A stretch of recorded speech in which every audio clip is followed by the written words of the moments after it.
Hi, I'm Ross Newham, and this is Natural Aesthetics, the YouTube channel dedicated to drug-free bodybuilding. Before I start, if I could ask you to subscribe to the channel if you haven't done so already for more true natural bodybuilding content. Also, if you could check out my Instagram page, the link is in the description box below for more regular updates. So this is my push and pull day, the first two sessions of week 4, my post-COVID routine. I am actually dieting, lost a few pounds, but not going too aggressive because it doesn't really make any sense. That the most important element of training at the moment is to regain lost muscle that occurred during the COVID period. So my push session at the moment starts off with flat dumbbell press. Today I took the weight up to 46 kilos and did 4 sets of 6, so a total of 24 reps. And the week prior I did 2 sets of between 12 and 14 reps at 40 kilos. So I did more sets, less reps per set, but with more weight.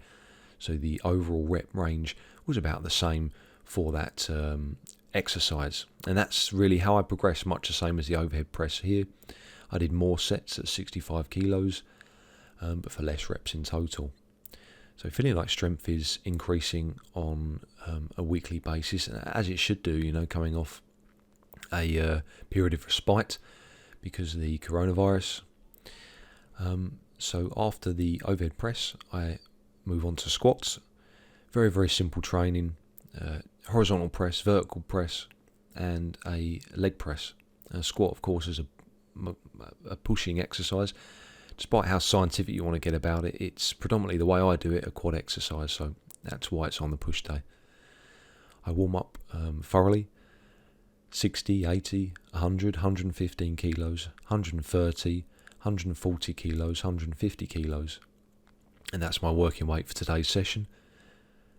5 sets of 3 at 150 kilos. Felt pretty good. Felt a little bit cleaner than last session. And that's, how it needs to be really. Just kind of greasing the groove, getting back into it. Last session felt very stiff and very uncomfortable. A little bit of hip pain during the squats.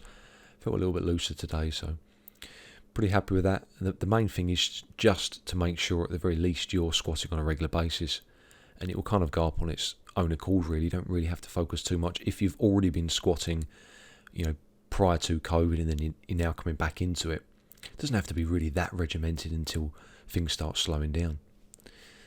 So now this exercise here is a tricep movement. Unfortunately, I'm suffering from a little bit of golfer's elbow. And typically golfer's elbow won't affect your pushing, so your elbow extension. I just found that it got quite bad the last couple of days and I wasn't able to really lock the movement out because it would hurt the elbow. So I was doing partials, keeping it in a fairly comfortable range of motion for very high reps, 15 to 30 reps. And that allows me to train the triceps without aggravating the golfer's elbow. So typically golfer's elbow will be the inside of the arm and generally hurts on flexion. So bicep curls, rows, generally back training, bicep training. But if it does get quite inflamed, then it can hurt on like the certain points during extension movement. That's why I chose that partial range of motion on that exercise. And then we've got the extensions here, which were pain-free, very comfortable. Was able to train with maximal intensity on these. Pretty good machine.